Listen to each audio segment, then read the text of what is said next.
I'm here. And here we go. We're live. Hello, hello. Awesome. I'm Amy Honey. This is Jamie Honey. And this is Lila Gonzalez. And Lila and Jamie are just meeting for the first time. Hi, Lila. We've been Facebook friends, and now we get to see each other move in real time. So fun. Yeah. I love it. Cool. So tell me a little bit about we're both authors. So tell me really quickly about your book. Yeah, I just want to say, thank you to the Honeys. What a wonderful name. What a wonderful people to be connected to, Jamie and Amy Honey, and for stepping up and speaking about the more things in the world that people need help with. And so my book is called The Reinvented Woman: The Best Ways to Enjoy Life to the Fullest Without Sacrificing Your Femininity. And the idea is to help people who feel like they're pushing super hard all the time learn a new way of action and surrender, and really listening to intuition, stepping up to a whole new paradigm of softening a little bit into your passions. Wow, I love that. Yeah, that's very awesome. That's very cool. A big thing I've noticed with a lot of the people we're working with is the word femininity. People are like, oh, femininity is female. But no, femininity is an essence of the balance of a wholeness within you as a being. So everybody needs balance in their life. And it's great for us to empower those elements that have been segregated and put off to only in a small part of the community. No, it's in the wholeness of the community. Otherwise, we wouldn't all be here with that opportunity to express those different elements in our life. I love it. Yeah, so true. Yeah, the balance. I think many of us, this generation and everything things are moving so quickly. Balance is hard to find. So I love that you brought that up. Yeah, I'd love to hear more about your book too. Well, it's interesting that you brought about talk about fighting hard. So we created the Honey Dare, which is to design, align, remind every day. And we actually help corporations and with their corporate wellness program. But a big part of that we've been talking about and having a big conversation about is that how people think that if they push harder and push harder, they're going to get the same results. And so we were recently listening to a story a friend of ours told us about a fly trying to get through a window. And it just keeps hitting the window, hitting the window, hitting the window when the door is 2 feet over. And it's literally going to kill itself by working harder instead of stepping back, finding balance, and finding that other door. Yeah, taking a moment to pause, and taking a pause in your life is part of the balance. When we work really hard and harder and harder at something that's not working, we exhaust ourselves and get frustrated, which is kind of, that's the definition of insanity. Keep doing the same thing, expecting a different result.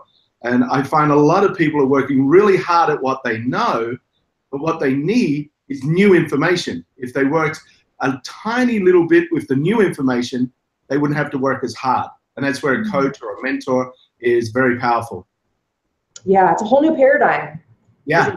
Yeah, it's a whole new paradigm of living in a way that you listen to the inside. I always say the inside space. I like to get in touch with that inside space and expand it and get kind of yummy with it, right? Build a relationship with that inside space, and it allows you to surrender a little bit, to pause. Beautiful. Amazing. Question, can I ask you a question? You can ask anything. Yeah, and maybe to the audience watching right now too, just to think about, but for you guys, like, what has pause done for you in your life? It's enabled to step back and observe what's really important. A lot of the times we'll be so busy with life that we're doing all the things we have to do. And the have-tos have come out of the habits of our past. But when you pause, you start to realize, like, why am I doing this? This is not serving me anymore. This doesn't help me anymore. I don't need this, but I'm in the habit of having to do it. So I keep doing it. But when you pause, everything kind of just like settles down like a snow globe. Shake it, and then all of a sudden you let it all settle down. The pause is it's settling down, and then you get to see a clear picture of what it is you really want for you, for your future, for your family, for your life, for everything. And then you go, oh, hang on. These are the things that I want to be focusing my energy on, not this little guy over here that was a habit of the past. So pause is powerful in that area. Yeah. Kind of get you like to see, I have found in my own life, like it's helped me actually see what I want to, you know, how I want to move forward, say in my business, or how I want to speak on stage, or how I want to even write my book. But also it's really helped me, the pause has helped me like really find out my true essence. Like, who am I? If I keep going, moving, and I know a lot of men and women around the world do this, they're always on that go, and they come to the point in their life where they're like, I have no idea who I am, because I have been living myself for that person, for that job, for that car, for that, you know, house, for that outfit, whatever it may be, thinking I was one way. And then all of a sudden, sometimes people wake up and they realize, like, I never paused. I have no idea who I am. And then there's this, that's why, you know, books and speakers and coaches are so important to that process, to help people say, okay, when you're ready to find yourself, like to find your deepest essence, I can support you, right? Or you can get support, or there's resources on YouTube even, right where we are right now, about like how to really pause and find your deepest essence. I love it. And the pause enables the authentic you to take place, to have an awareness within yourself that, oh, this is the authentic me. This is what I really like. This is what I really want. And there's many different ways you can pause. I mean, I like meditation, yoga. Amy likes walking and working out. I mean, something that you enjoy that is personal to you is a pause, a moment where you just allow the brain to relax and just be in the moment of the action. Allowing the brain to relax. How do you guys do that? And you know, I'll be honest, I'm a single woman right now, and you guys are in a relationship. So, you know, how do you work in relationship with that? Like, there's a lot of people out there, I know, probably even watching this video, that, you know, relationship is one of the challenging parts, right? So how do you pause and you know, and as being single, I can go in my room and pause, right? But how do you pause in relationship? How do you open up space? That's been I don't know if that's asking too much. No, that's been a really difficult one, actually. And, you know, lucky for us now with our job, we do get time apart. And so I think that's, for me, that's what helps. But honest communication helps as well, because when you're in a safe partnership with someone, whether it's personal or business, the fact that you can be openly honest, knowing that the facts are being received without an emotional defense, is very important for pure communication. So we have the opportunity to pause because we're honest and open with each other. And because of that honest, open communication, I can say, hey, I'm going for a walk, or I'm doing this, or I'm doing that, or by myself, or whatever. I'm happy. Like, it doesn't, Amy won't take it personally if I want time to myself. I don't take it personally if she wants time to herself. Because it's when we met, time to ourselves. That's cool. That's great. Yeah. And when we met, it was that was important. I mean, I was a loner. Jamie's kind of loner. So we can be extrovert, but we really like to be alone. So I think that was just kind of a requirement too. So it sounds like you guys had a conversation about it, even, you know, at some point, or you just knew. It's being honest in the moment of our feelings without being defensive, because you're reading into what you fear the other person is thinking. When we throw our mind into their brain space and go, oh, this is how they're going to take that. That's not your place. It's their brain. You have to just be honest and open and get an honest, open reply back, so you both know where you stand. Because there's no point both lying to each other to protect each other and find out neither of you want to be in that space. Well, like, and for instance, he could say, hey, I need to be by myself for like an hour. Yeah. And I can take that one of two ways. I can take it as he needs to be in his space for an hour. Or I could make up a big story about it and say, well, he needs to be in space because he's mad at me, and oh God, did I forget to do the line? I mean, you know, whatever, something stupid. You know, he like dinner last night, or he's upset about what I said, or yeah. Mm-hmm. Yeah, and I could create this huge story, but the reality is he just needs space. So I just need time to do the laundry. That's all. Maybe dinner. No, I love this. What you're bringing up here, Amy, is this. You know, I talk to my clients a lot of times about the stories that they have in their head, that what we make up, and I think, you know, we're talking about women's empowerment and empowering people all across the world. And the stories that lie within our head are what often disempower us, right? How do we get out there more? How do we speak our truth more? How do we have more confidence? And part of that is getting, as you're recognizing yourself, it's like, it's not a story, it's just what is sometimes, you know, just deal with what is, work with what is, be grateful for what you have in the moment, and then allow the story, maybe observe it or be aware of it, but don't let it run us. Don't let us disempower thinking that person doesn't love us or nobody wants us or we're not able to get the new job or something like that because we have some story that somebody won't want us or won't like us or won't, you know, think we're cool enough or whatever it may be. I love that you brought that up, that you move past your story and just see Jamie for, you know, what he needs. He's so cute. And it also comes back. You're like, honey, I mean, geez, Jamie, honey, how can you not be cute? Well, just to let everybody out there know, Amy wasn't a honey before she married me. I made her a honey. Officially with paperwork, everything. It was all me. Overnight. Overnight. So I have a bit of a, I'll say with you, I have a little bit of this like obsession right now with Winnie the Pooh. Because because I was reading this book, the Tao of Pooh. That is such a great book. I had my daughter read that when she was very young. Yeah, and I loved it. It's for me, it's extremely empowering to think of Winnie the Pooh, even if I'm moving fast, because like we're talking about pushing hard, pushing hard, pushing hard. From the outside, most people see me and they think I do a lot. I move fast, I talk fast. I'm from the East Coast and I live in Colorado, so I have a little bit of a sharp edge to me. But on the inside, I always tell people this: I like to be more like Winnie the Pooh, because Winnie the Pooh is chill. He's always invited to all the parties, and he never needs more honey. He always has all the honey he needs. I love it. He's always everywhere he needs to be, and he always has all the honey he needs to be. So energetically, even if I'm moving and shaking on the outside, I'm trying to like attempt to keep that middle path energy, that sweet space where I'm not too up or I'm not too down. And then I find that I usually have all the honey I need when I'm in that space. Oh, such a cool, I love that. Yeah, I love Winnie the Pooh. Tigger has always been my favorite. I can see that. Yeah. Yep, Tigger. Energy, totally. No matter what's happening, Tigger's seeing the fun side of it. Hey, we're being chased by a dangerous animal. Great time to exercise. Yay. Both of us. Exercise, that's what we do best.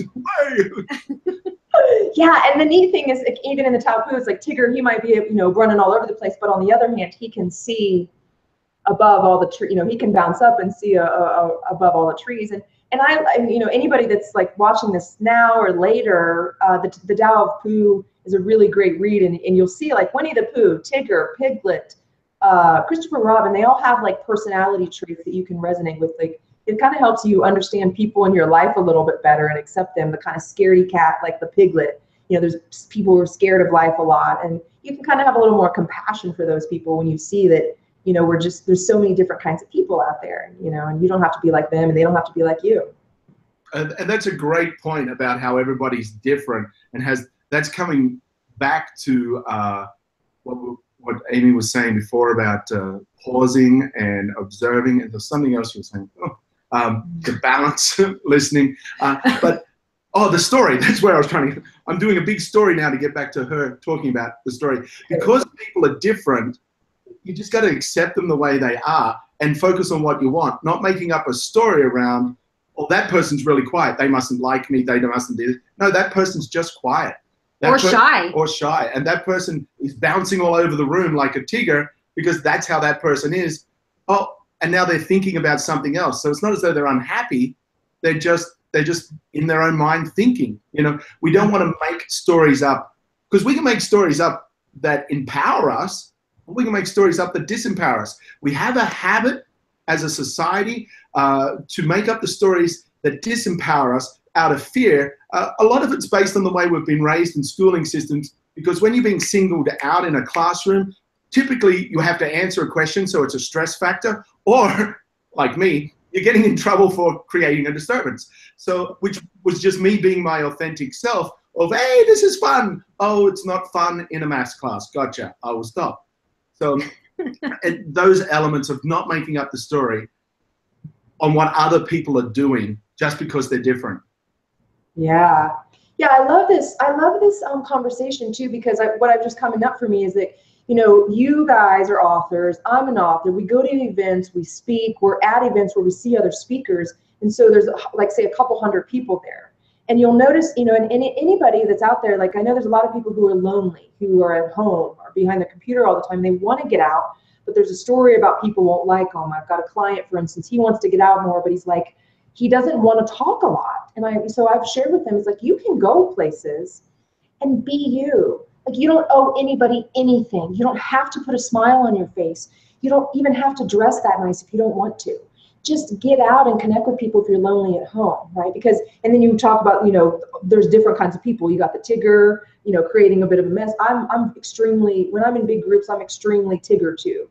I'm a more Pooh by myself. I'm very Tigger when I'm out though. So, and you can see those kind of Tigger people, right? And be kind of, some people see them and say, they must have a better life. They must be more fun. It's not that at all. It's like, actually this really energy serves them. So go out and even if you're around a whole bunch of Tiggers, a whole bunch of excited people, and you want to be the person that's sitting calm, just observing, you know, feeling the energy, whatever, like you can still really enjoy yourself out in the world. If you're lonely at home, you can still go out in the world and enjoy yourself and be you without having to feel like you need to be something, you know, Tigger or look differently, or, you know, bring something. You're enough, like fully, whatever personality you have. That's so cool. Sorry, I go off on that a little bit, but I've been playing with this in my own life because I tend to have a smile on my face and be on all the time. And I'm playing with what would it be like to be out and be a little bit more just introverted. That's true. Yeah, Jamie's kind of the same way. He's always the life of the party, and he's a lot of fun. But then when he gets serious, people don't know always that he's like, he can flip and be very, you know, like if there's work to be done or a serious situation, he can be on it, you know, and people mistake that for him being unhappy or something like that. But it's just because his normal state is just, you know, happy. And yeah, when it's, because I'm kind of like a zebra in the juxtapositions of black and white. It's like when it's fun, when it's jokey, we can have a joke within the seriousness, but then we've got to get back to the seriousness or the task at hand. And people that only know me in a social complex where I'm bouncing around, being jokey, life of the party, when they experience me being serious about something, they're like, oh, wow, he's really pissed off with me. I'm like, no, I'm just being factual right now of stuff that needs to happen. There's no emotion coming from me. They're creating a story about the emotion that's not even there. I love this. Do you think, I'm wondering, and this is coming up and it may not, but it seems to me that men have an easier time being like that. Like they can be joking and they can be serious. And a woman seems to have the situation where if she's like jovial and then serious, she's a little bit more scared about like what people are going to think, right? They're going to think that she's a bitch, or they're going to think that she's unhappy, or what is up her butt, and I don't know if this is the case or not, but when I listen to men talk about how they can go from being jovial to serious and it's okay and that's just the way it is, there's internally I can feel my own discomfort, be like, wow, I wish that I could be so a little bit black and white sometimes and just allow that to flow without worrying about what people think. I think that it's harder for women because, well, there's just so interesting because when you think of femininity, I mean, I know for me, I had to overcome the fact that, you know, I was raised to believe that being feminine was weak. Yeah. You know, and so I think a lot of women, then they kind of, I had to put on this kind of, attitude to not be weak. Yeah, I get it. Yeah, tough. Yeah. And you know, I kickboxed and I did, you know, all these crazy things, but it took me a long time to understand the power of femininity and how much power there is in it. And it is that calm, you know. But then back to what you were saying, I have the same thing where I can be jovial, but I can just be like very serious, and you know, I can be perceived as a bitch. yeah, same, yeah. But it's also the story the other people are making up about it, and it's also the story that we're making up about what other people are thinking. So we're putting energy over here to the side when we can just be neutral and balanced in the middle. It's like, it doesn't really matter what someone else thinks of you in the long run, because they're not you. They're not what you think about you is most important, because you're 24/7 with you. There's other people may or may not be with you for a short time or a long time. But if you're honest and true to yourself, if you're pausing, coming back to the balance of what you really want, in a circumstance, we always say this to each other, when something happens or there's a disruption or there's a problem with a client, it's like, well, what do you want? You have to be clear on what you want. Otherwise, you put a lot of energy into what you don't want, and there's no value in that. It's powerful. I love that saying. You have to put energy into what you want and find out what you want. And I love when you said you are the only person that's with you 24/7. Figuring out what you want. I know a lot of my clients, you know, and in my own life, I had the same situation where I spent years and years and years go, go, go. You know, I was on the academic track and married, very social life, all of that. And kind of, you know, went through a divorce and paused out a couple years later and realized like I had no idea what I wanted. I had let go of all my childhood dreams to live this life that was, you know, that I just was in somehow. And so I love that you brought that up, Jamie, that like one of the first steps sometimes is actually figuring out what you want. Yeah. Right? It's kind of, yeah. And the coaches like you guys are, you know, help people do that, to kind of dig in, because with the way we are in the world now, there's so much coming at us. So we have so many options, which is beautiful. And at the same time, confusing. So love that. I love that you brought that up. Yeah, a coach is so, so important. There isn't anybody out there that's successful that's done it completely on their own. They've had input from someone. That all the top athletes, all the top singers, entertainers, actors, whatever profession you want to look at, there's a coach, because the coach is outside of the emotional story that you have about yourself. They're outside of that drama that you create in your own mind, and they can see clearly what does work, what doesn't work. And then you follow that direction, and then you get a result. And we do the plan, do, review technique where, okay, here's the plan, do it, now review. Is that beneficial? Is that not? Have you increased or decreased? Okay, new plan, plan, do, review. And a coach, a mentor is invaluable. As both certified personal trainers for many years, just working with people on their fitness and health, we can clearly see within a second what's not working for them, that they're like, oh, I didn't realize that would be a problem. Yeah, it is. Stop it. Yeah, I love that. I love where you're going now. Do you mind sharing with me? Because, you know, in my research over the years, this is one of my favorite questions to ask people, and some people have a million stories. Some people don't want to share. Some people do. So I always ask, I'm interested if you could share a success story about like one of your clients, about something that you guys have helped them do, or some sort of, I'm always like really excited. I always love these kinds of stories because. Only one, or Amy's top 100? How about you? I'll let you choose. What, maybe, like, you know, it's always neat to hear about like one person's life and how they've changed, and you know what's possible, because there could be somebody watching right now that's like, you know, a similar situation, or they have their mom or their aunt or their uncle or somebody who's facing something. So I'm just curious, you know, a fun success story, if you wouldn't mind sharing. Jenny's or yours? Jenny's, Roger's, Gary's, Brian's, Debbie's. Oh, that's true. The guy that walked upstairs for the first time in years. Oh, that is my favorite story. I haven't thought about that one in a while. Okay, so this is my favorite story. She's got hundreds, really. So Roger was going to the gym. He was in his 70s.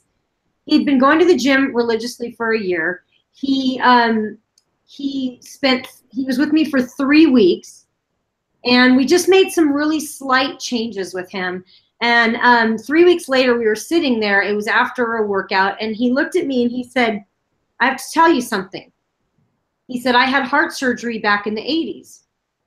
And he said, my favorite thing to do every morning is to go upstairs, walk upstairs, and have tea with my wife on our balcony. And he said, I could barely make it up the stairs. I'd shake in my cup. I could barely get up the stairs with my cup of tea. He said, but yesterday morning, I went up the stairs with 2 cups of tea with no problem. Wow. And it's just the little thing. It's like walking upstairs with a cup of tea. 99% of us are not going to think about that. But it was a personal moment for him that he had lost because of his health. Now, spending a year training yourself and then spending 3 weeks with Amy who could observe what wasn't working, what was working, and where the gaps were. And she just focused on filling up those gaps so there was a balance in his life. And she got that back. That reminds me of the story of Michelle, who was a grandmother who had hip issues. So I worked with her just in those areas with flexibility and strength for her legs. And she came in, I don't know, a month later, and she's over the moon that she could bend down to pick up her granddaughter. Something she, I mean, it's just a small thing, but it's powerful. But we can, as coaches, we can see where the blocks are. Yeah. And it's so fascinating to me, especially with seniors. What is so interesting is it all starts in the mind, you know, and so the more unflexible their thinking is, the more unflexible their body is. And I know you know this because you do yoga. I love this, what you're saying. Chomping at the bit. Yes, yes. Yeah, and so it's so fascinating to see how the attitudes reflect in the body. Yeah, beautiful. This is such a beautiful, both Jamie and Amy and I, all of us, we work with people on multiple levels. We work in their life, we work in their business, but we all come in with the sense of, I would say, we see the body as of high importance. Yeah. Yeah. Yeah. And I love this because any of you that are out there now watching, even, it's, you know, you may have challenges in your body, you may have challenges in your mind, you may have challenges in your kind of internal spirit, your, you know, the confidence, the feelings you're having inside, and coaches can actually help you find balance in all parts of that at the same time, which is a little bit different than some other modalities of healing, of working with people, of growing, of even in your business. Coaching is one of those things that can catch, you know, how you do anything is how you do everything. Yeah. Exactly. Yeah. And you really can see where the blocks are. You know, you can really recognize where someone else's blocks are. It's like when I work with my coach, they say stuff to me and I'm like, oh, like how did I not see that? That was so obvious. But of course, I'm not going to see it in myself. Other people aren't going to see it in themselves. And so that's the benefit of being married to a coach. You get coaching 24/7. You guys are always in it, right? I know. I feel sorry for my next mate, right? when you wake up in the morning and I look at him and I go, what's your permission score, honey? Well, it depends what the permission score is about. Right, exactly. I love that. I do have this, I will share with you, and I think many people do. We have this idea that in the personal development world, anybody who's, you know, encouraging others to live a brighter, healthier life, you know, I always think of like, wouldn't it be great to like have somebody in the morning to do my affirmations with, you know, and all these dreamy things. And really, like, real life is still, you got to get up, you got to do, you know, you still have to like do real life. So I think in my mind, it's one way. It's this very like sparkly relationship, you know, two coaches together. But on the other hand, you're always analyzing each other. If you want to have a better life, you have to have a high permission score to be able to accept honest observation, not criticism. You're the one who turns it into criticism. It's observation of what is and how you're occurring for other people, what you're putting out there. In a relationship where you have that honest, open opportunity to hear and change and improve, they're the kind of people you want for the coach. Someone who's willing to do it themselves, like Lila is, like Amy is, like I am. We're looking to be the best version of ourselves. So we have coaches, we have mentors to improve us as well. To not improve, to observe what's not working for us that we're putting energy into.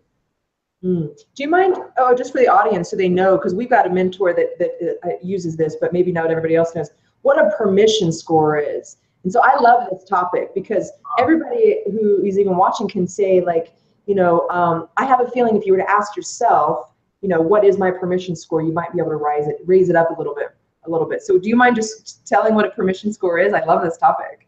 Sure. So your permission score is a scale of 1 to 10, with 10 being kick my butt, give it to me straight, don't sugarcoat anything. With number 1 being I'm a delicate little flower, please don't, I could break if you tell me the truth. So that's 1 to 10. Yeah. One's like, I'm very comfortable where I am and I'm slightly interested in change. 10 is, my goal is more important than my ego just Tell me what I need to know so I can take action on having a more fulfilling life. Yeah. So if anybody's out there, what's your permission score? Is it a 1? Is it a 10? Is it a 7? And if it's a 7, what would make it an 8? You know, could you be more open and honest and willing to listen to a coach or to some advice from even a video like this? You know, could just be open your mind, like, and what you were saying, Amy, is like you open your mind some, your body starts to release and open and actually feel a little better. You can hold your 2 teacups instead of 1, right? Yeah, so cool. There are times where my permission score is not a 10. You know, I mean, and that's okay too. It's okay to not be a 10 all the time, but we try to be like, and there's times where it's like, what's your permission score? I'm like, oh, it's a 10, you know? So, I mean, ask me that in an hour. Ask me in an hour. Yeah. Right now, my permission score to even answer is a 0. And that's okay, because it's not about, it's about being honest. It's about being in balance. We're not always, some people look at Amy and I and go, oh my God, you guys have got it together. You guys are doing everything. Life must be fantastic 24/7. I'm like, no, there are moments when it's not, but we realize that they're just moments, because when it's not working, that's not part of what we want. So we're going to let go of it. We just have to work through the process of how to release that to take on what we really want. And of course, both of us being coaches can observe and say, what are you doing right now? Are you reacting to a story, or are you actually being honest with the moment? And the other big question we ask each other a lot is that decision right now moving you closer to your goal or further away from your goal? That's a good decision. That's a good question for everything, even down to what are you buying at the grocery store? Yeah. Right? Is that going towards your vision or away from it? I love that. That's such a good, what a beautiful way to communicate. It's better than yelling. We've tried yelling at each other a few times, and that doesn't work. It's not so. Try a new way. We've tried slamming the door and slamming the door and walking out. That doesn't work either. yeah, I gotta try it. Yeah. The past is valuable in learning from it, but it's not valuable in dragging it forward into your future. Learn from it, observe what works, keep that. What doesn't work, let that go and focus on a new way to fill that space. One of the things that I like to talk about is that everything is connected. Everything influences it. There is no one thought, action of any singular person that's not affecting the environment in some way. And our human body is full of cells. If we have happy, healthy cells in the body, we have a happy, healthy body. If we have happy, healthy people in the planet, they're like the cells of the body of the planet. Like we have, and honesty, communication, looking to be better, all these things to move forward in improving is going to improve your life and the life of those around you. So there is powerful action in, or powerful results in taking these action steps to look at improving yourself a little bit. You don't have to go from here to king of the world in one day. It's just about being a better you. And that's what like the Honey Dare program is all about, you know, design, align, remind every day. So it's about taking little steps, little habit changes to improve, just like a plant growing. It doesn't try and become a tree straight away. First of all, it's a little stem, and then a couple of leaves, and then, you know, everything is in a growth. So are you growing or you dying? Like as personal trainers, we're always saying you're either improving or you're, what's the other one? Disimproving? I don't know. I focused on the improving part. Yeah, but you're either moving forward or moving backwards, because everything in life is moving forward. If you're not moving forward as well, even if you're stationary, everything else is moving forward. So in retrospect, you're moving backwards in comparison. Yeah, and I love you brought up this impact. My background's environmental policy so about 15 years. I studied the earth, and then I studied politics to try to figure out how to help the world. And now I help the world on the individual basis, right? I help, what you said was healthy people. I don't know exactly what you said, but I always say healthy people make healthy choices even for the environment. So what I think we're highlighting here is like, yeah, absolutely. So, you know, so what we're highlighting is like all of this work you're doing in your life or your business to improve your mindset, to make your body healthier. It's helping the politics. It's helping the earth. It's helping a little tree who's sprouting up. We're all connected, like Jamie said. I love that you brought that up. I love this conversation because it's so great to get together with you, Lila, because I always get insights and, you know, I just think it's super valuable, and I think that people watching will really get a lot of insights too. What? Oh yeah, so good. I love connecting. I mean, it's really neat. We live in a day and age right now where the internet has allowed us to connect live and to really see each other's beautiful face and smile and to meet one another who we may not have met if it weren't for, you know, some of this beautiful technology. So whereabouts are you right now? Where are you located? I'm in Denver, Colorado right now. I live in Denver, so yeah, I'm here for now, and I live in a little suburb between Denver and Boulder, actually. Ooh. Cool. Yeah. We're in Reno? We're in Reno. We're in Reno right now, and you're going to be, actually, Amy's going to be in Denver soon, yeah? Yeah, in a few weeks. Yeah, we're off to LA. We go to LA and then Minneapolis, and then the week after Denver. Yeah. Beautiful. And are you guys speaking anywhere coming up? Or are you looking to speak internationally, or are you staying in the US, or what do you have planning on the docket in this next year or so? We will be speaking. We are really working diligently on our book, which is Dare to Be a Better You, with the Honey Dare. And so we're super excited about that.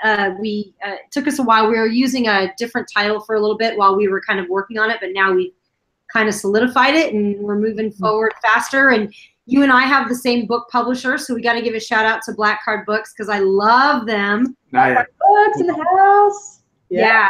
Yeah, and if anybody who wants to get out there, and there's a lot of people who want to speak more, who want to write books, who want to create programs for people to get, to build a new paradigm in the world, whatever it is that you're an expert at, or you want to share your story. Black Card Books or just a book in general is a really good way to, I don't know about you guys, but it's totally changed my life becoming an author. Absolutely. And it's a powerful platform when it's done correctly. You can, I don't know how to, an analogy usually drops to mind, but you can have something that looks real, but doesn't work. And you have something that looks the same, but because it's full of authenticity and honesty and understanding, this works where this one looks the same. It doesn't, a real Rolex watch and a $5 Rolex watch looks like it, but within a week it doesn't work because what's going on in the inside isn't working. Mm. I'll throw You're referring to kind of publishing right now, right? Yeah. Yeah. Publishing or anything. Anything, really.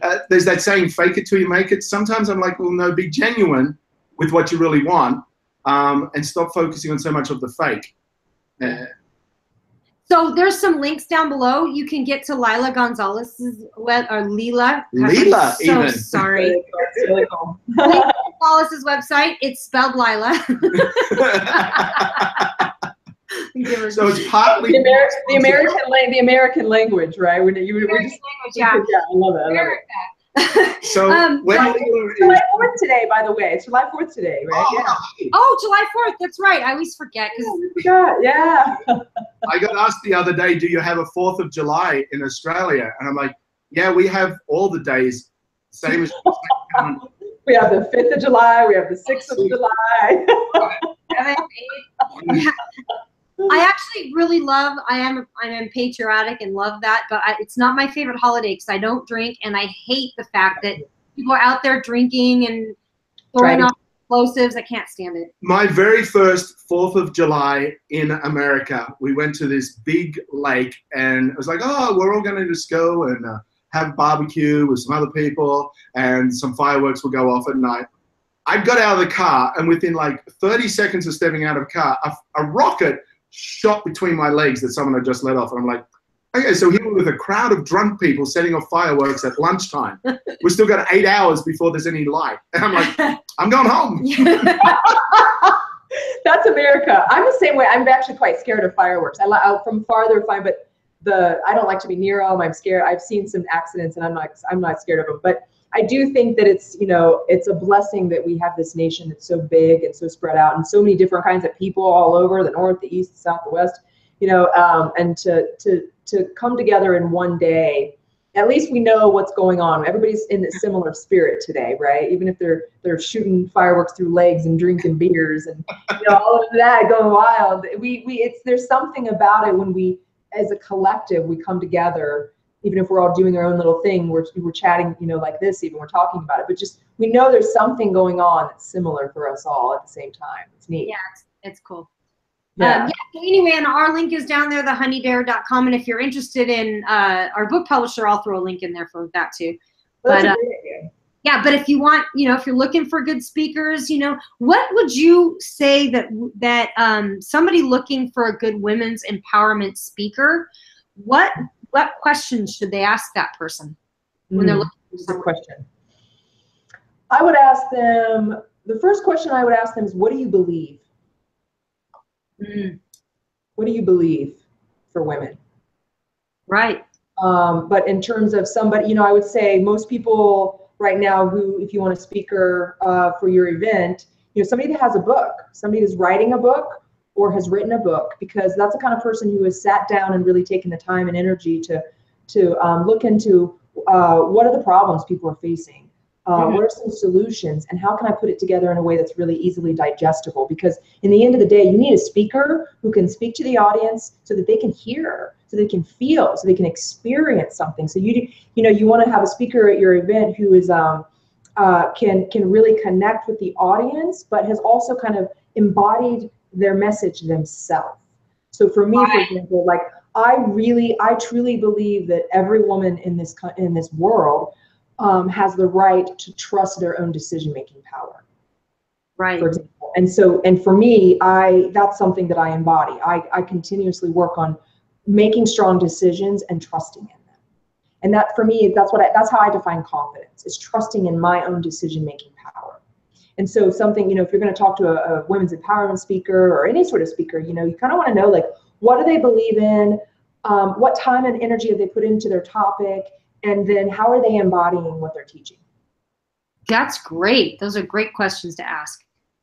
Yeah. And then also maybe what are the benefits of having that particular person come to their organization or their event? And also, what is the audience going to get out of spending this time with the speaker? What's the primary objective for the audience to receive or obtain? What shift in their life, or even if it's just a jolly fun 1 hour of enlightenment and entertainment, that's great too. But like, what's the expected outcome? Yeah, that's really good, Jamie. That's a really good point. Because I mean, there's so much information out there now. So you want your audience to be able to take away something that's new or fruitful, or even if it's a reminder, something they forgot. You know. Cool. Right. So they should be an author. Ask them what books they've written. Ask them or what books they're writing. Find out if they embody what they're talking about, and also find out what the audience is going to get out of them coming. Yeah, exactly. Yeah, absolutely, absolutely. And with that said, I mean, you're serving everybody. You're serving the speaker's happy, the audience is happy, and the content that you share between, you know, is happy. I love that. Cool. Yeah, you know what? It's been such a pleasure connecting on this holiday and seeing your two beautiful faces, and Jamie getting to see yours for the first time, smiling and animated. And awesome. Jamie, thank you for being so great. We're gonna have to do this again soon. Okay, I love it. I'm stopping the podcast. What's that? It's sending you blessings to Reno from Denver. Okay, blessings to Denver, and we'll see you soon. Okay, bye. Bye.